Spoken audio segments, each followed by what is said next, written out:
Crispy Bomb, I want to go to you, right? I want to go right back to you because Matt Booty had an interview by Variety. Now, the story I pulled was from WindowsCentral.com.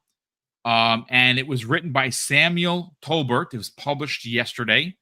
And the headline is Xbox's Matt Booty discusses reactions to the Xbox showcase, shipping Sea of Thieves on PlayStation, closing studios like Tango Gameworks, and more. But I think, look, this is a very detailed conversation. There are a lot of PowerPoints.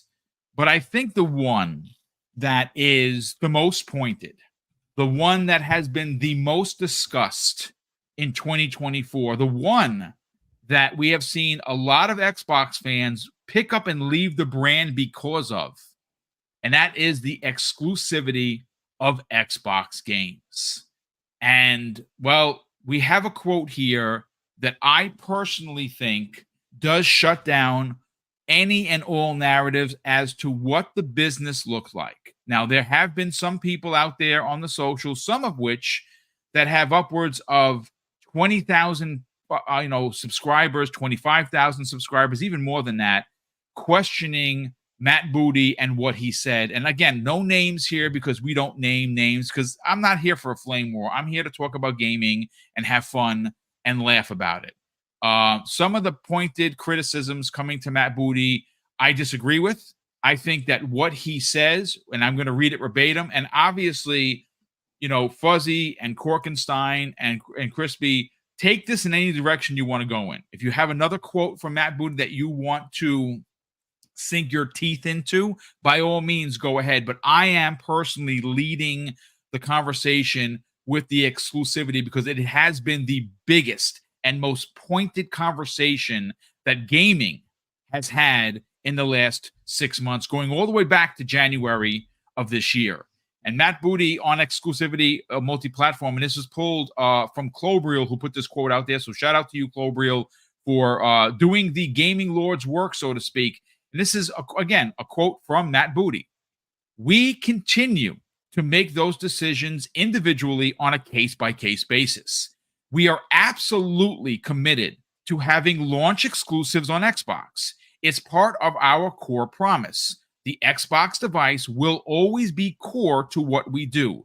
The console is foundational to what we do. Now, there is a lot more that I could go, but I want to leave it there for you, Crispy. Again, you have all the notes. Choose your own path. Let's talk about it. Well, I'm going to say linear for once and just say I've always told you guys this. When I picked up Game Pass for the first time, I said, this is Blockbuster, but in a digital age. Yep. And I pay a certain amount a month, and I get everything that is first party. Now, you want to say third party, you want to say all that. The developers that they own, I get everything. Okay? They own Call of Duty. Guess what? Can now play Call of Duty. We'll see what happens with the other ones, because I'm sure that a few are probably in, like, they don't want any more, court cases or any of that. So they're going to honor the contracts as they've done with Bethesda and everybody else. But I'm telling you, if you have a thought process that Game Pass is not the exclusive, Matt Booty told you that. Okay? And this is the exclusive. Now, what you say is, I think they've pivoted to what the developer wants to do. And I think, so like Doom, we know it's going to PlayStation. Doom the Dark Ages, it's going to PlayStation, people. If you didn't know that, I'm sorry. Like, you didn't read through the tea leaves. But it's play day one in Game Pass for what you already pay for. We live in a digital age. I'm a millennial. I picked up a cell phone for the first time, and I said, what the hell is this thing? Okay? Like, some people, they don't get it. some people adapt. And I'm not just talking about millennials, but we grew up in this thought process. We have to adapt. We have to understand that there are different things going on. There's a reason why Blockbuster, there's only one in the entire country. Okay? Because it didn't work eventually. Eventually, it was not the case. Well, Netflix, who they could have bought, is flourishing. Now, are they making huge profits? No, because they continue to put their money into the product that they have. Okay, and that's what Xbox is going to do. Fuzzy, I want to bring you into the conversation. So I went back and I looked at some of the things that I pulled. So I want to read verbatim from this interview. This is a very pointed one, and it's regarding the success of Sea of Thieves on PlayStation 5. And this is what Matt Booty had to say during the interview. We have been really pleased, noting that when Sea of Thieves launched across PlayStation 5, the team saw an uptick in Xbox and PC player engagement as well, while also sharing that a large number of PlayStation players were also enjoying the game in crossplay. The success continues to grow the franchise overall, and per Booty, allowing the teams at Rare and Xbox to continue to invest in the game by obviously making more money at another platform. But specifically, when asked about what this means for the future of Xbox exclusives, Booty, or Matt Booty, reiterates that the teams are evaluating the games hitting other consoles on a case-by-case basis, adding that Xbox players can absolutely continue to expect many games to launch as exclusives, and that the Xbox promise that all Xbox first-party games come to Game Pass will continue to be true. And again, it's one of those instances, I don't know how more clear he needs to be. Phil Spencer, during the Ryan McCaffrey interview, said that there will be other games going to other platforms. Mm-hmm. Now, like I have said 150 times before, I personally, as an old school gamer, will never bend the knee and say that I like it. Do I have to accept it? Yes. It is out of my control. It is what it is.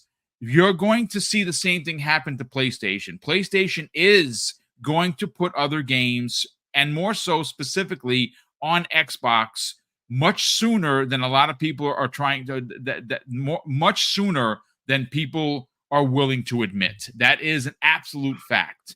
Obviously, we've already seen that door cracked open with Lego Horizon going to Switch. How long before they announce that is coming to Xbox? Probably sooner than a lot of people expect. Is it that this year? No, it's not this year. Could it be next year? More than likely. Let's get your hot take on this interview, and obviously the exclusivity being a major part of the conversation. Like you, I'm also more of the old school mindset. Not necessarily a fan of sharing games, but it is the new, I guess, playing field that we're in at this point, which it's fine. I look at it from the standpoint for things like Sea of Thieves. You have this multiplayer game that now has full-on crossplay across multiple platforms. That ensures that game doesn't necessarily need a Sea of Thieves 2 to reinvigorate that player base. You have a game that's going to always have a player base both in your own ecosystem and outside of your ecosystem, always contributing and continuing to monetize that game, as well as keep that community going. If you want to have more, I guess you could say, things of this is more of the business speak, but if you want to have more revenue streams, like your Call of Duties, like your Halos, and things where people are either paying for season passes or skins or things like that, what better way than to have those on multiple platforms? Now, I'm not saying put Halo multiplayer that way, but at some point, let's say there is a newer version of Halo Infinite and a newer multiplayer with the stuff from the MCC collection going over there finally to another platform where it's playable, be that big of a detriment? I don't know. I look at it from my standpoint of like being a Forza fan. If Forza Horizon 5, as it's getting towards the end of its life cycle on Xbox, and they're getting ready to release Forza Horizon 6, I would be fine with 5 going over there. And here's why. You're going to give them a taste of what a real arcade racer is, which they don't have any studios to do that. They got rid of the ones that did Drive Club, and Drive Club, they didn't even give them that long of a breath to even, continue that series. I think it only lasted 2 years, but that was the same studio that did MotorStorm, which they completely disbanded that. And a lot of those people went over to the team that's now under EA. I forget the name of what Criterion? they call that. No, not Criterion. The other one that they bought that used to be from Slightly Mad Studios or something like that, and they do like a lot of the other racing games. Like they did the I forget the name. Not a Sobo, right? No, it's something with a C, I believe. But that with that being said, if you put Horizon 5 when it's at its end of life, yep, and PlayStation players get to see what an arcade racer is really about. I mean, sure, Crew Motorfest is trying that, and that's going to be the current multi-plat, arcade racer until the next Need for Speed. But Horizon's outdone both of those handily over the years. So if you put that over there, get some extra dollars out of that player base, and tell them, hey, the only way you're going to play 6, where it's in Japan, let's say, fingers crossed, is to go ahead and pick up that, Series S or Series X or maybe the next gen Xbox. I think you would have a bigger flock of people come over, especially if there's a lot of PS4 people still out there on that older platform. Having it where now, if it's only coming to PS5, they have a choice to make. Well, do I get this older game on PS5 and upgrade to PS5 to get this older game? Or do I just get the Xbox that, there's a Series S to get my foot in the door, or they're already talking about the next gen console. I could just, basically leapfrog the PS5 altogether, get that next gen console and play not only Forza Horizon 6, but also Forza Horizon 5 if I, want to go back to Mexico or something along those lines. So I understand the business aspect of it. Not the biggest fan of that ideology or that plan, but right now, much like what Crispy said, Game Pass is your exclusive. If you want to play this on the day that it releases, it's best to be on the Xbox ecosystem. It's best to have Game Pass. That way your subscription gets you access to it. Plus you can, get the discount for like some of the deluxe editions or like the ultimate editions for like a $30 upgrade.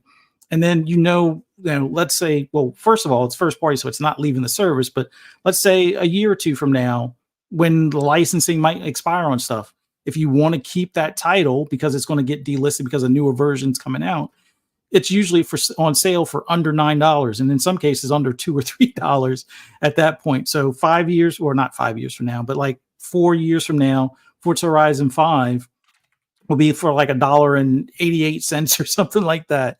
So if you didn't do just the upgrade, you're getting it at pennies for the dollar, but still being able to have access and play it right now and enjoy it now, as opposed to waiting and hoping and praying that it comes over to, the blue platform or, the portable red platform or something like that.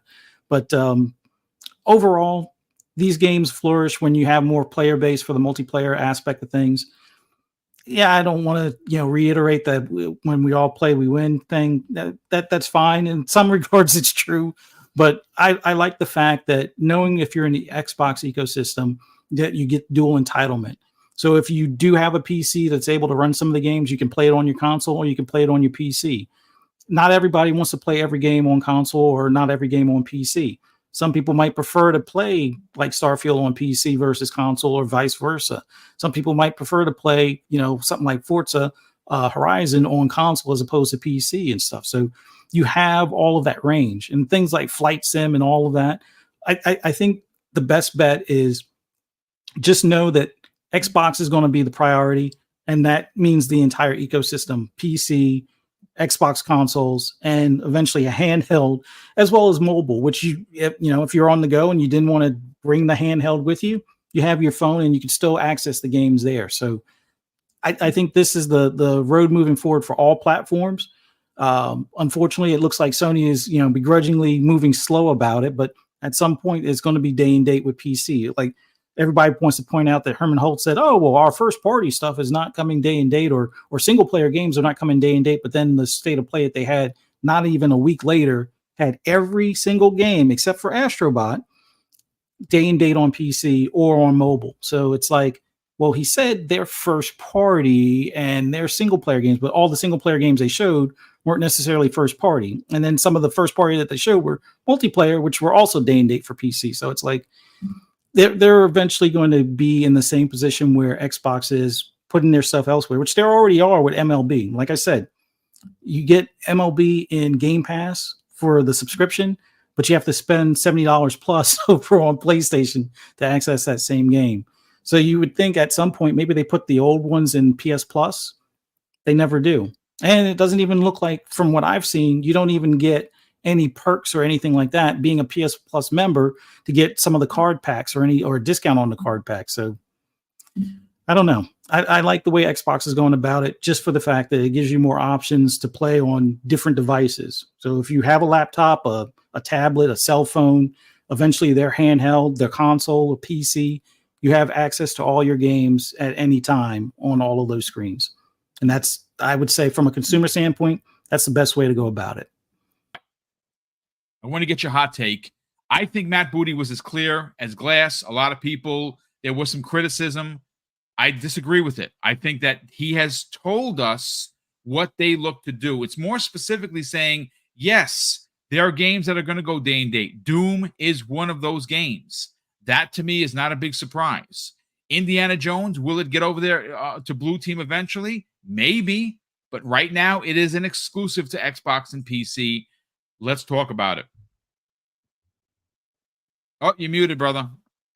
Oh, yep, there we go. Yeah, I mean, it's just simple. It's just plain and simple. I'm going to break this down. So you could either be one of two people on Twitter. You can either be the person that's going to sit at every single Xbox release and ask for clout and engagement farming on Twitter. When is it coming to PlayStation or Nintendo? Or you could just be what every other consumer is going to do and just buy an Xbox or play it on PC when it releases. You know, sorry for the verbiage here, but it reminds me of Happy Gilmore, where they're talking about it and he's like, gold jacket, green jacket, who gives a shit? Yeah. Seriously, that's exactly what it is. Is it coming to PlayStation? Is it coming to Nintendo? Who cares? Who cares? Right. No, it doesn't matter. It's coming to Xbox. You want to play it first? Buy an Xbox. It's just that simple. We are consumers. They're not going to tell us their exact plans of what's going to happen, where it's going to go, when it's going to come. All that matters to you is when you're going to play it. And if you want to play it, buy an Xbox, get a PC, even play it on, just subscribe to Game Pass, like Fuzzy was saying, and just play it on mobile. It's just that simple. But people want to make it very difficult and want to, for clout and engagement farming on Twitter, keep asking, oh, well, it just doesn't matter. And this is where, Phil Spencer has also been saying this for years. He's been saying this since they bought Bethesda, and people wanted to take it in another direction where they're talking about these legacy titles. People were like, oh, well, that just means titles that are already on the platform. He's not bringing, I hate to break it to you, but I'm pretty sure Fallout will probably be multi-platform. Elder Scrolls will probably be multi-platform. If I'm wrong, I'm wrong. I'll totally eat that L. But you're going to be looking at these titles that have been growing for decades on other platforms. Yeah, people are like, oh, well, you're not going to spend $2 billion, $70 billion on a place and not make it exclusive. No, you will, because you're going to make way more money marketing it to other ecosystems. I love that Crispy Bomb mentioned Blockbuster. Quick history lesson for those that don't know.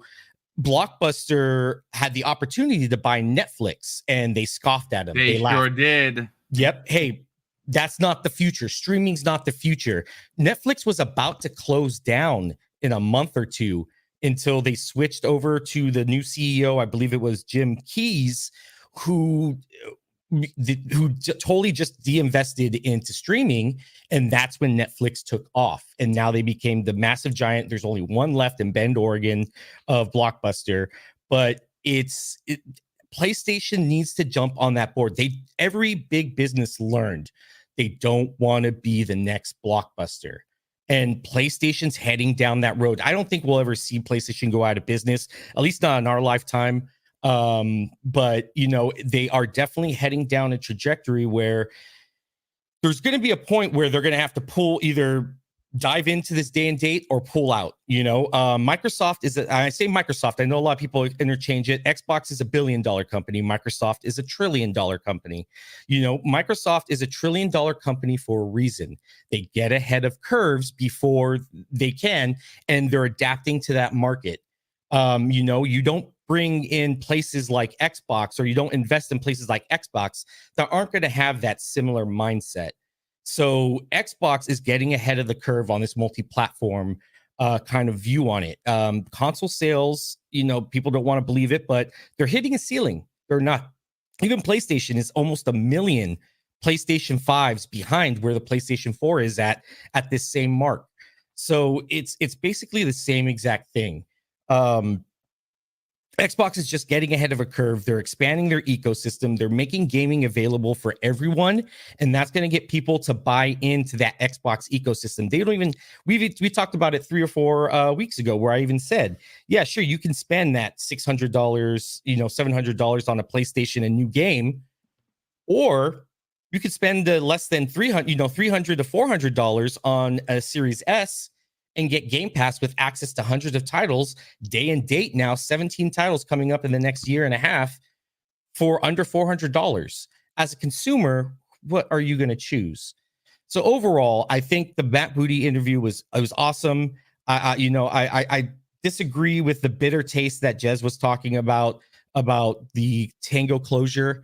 We're not going to get the nitty gritties. You want to know the nitty gritties of why they closed that studio? Go get hired at Microsoft, work your way up the corporate ladder, and become an executive CEO. That's, executive level, C status a person. Only way you're going to be able to understand why they did it. It doesn't matter to us as consumers. They're not going to go into that, and we're never going to get it. So just stop. It closed. It happened. Business things. It sucks as capitalists. We're in a capitalist, capitalism society.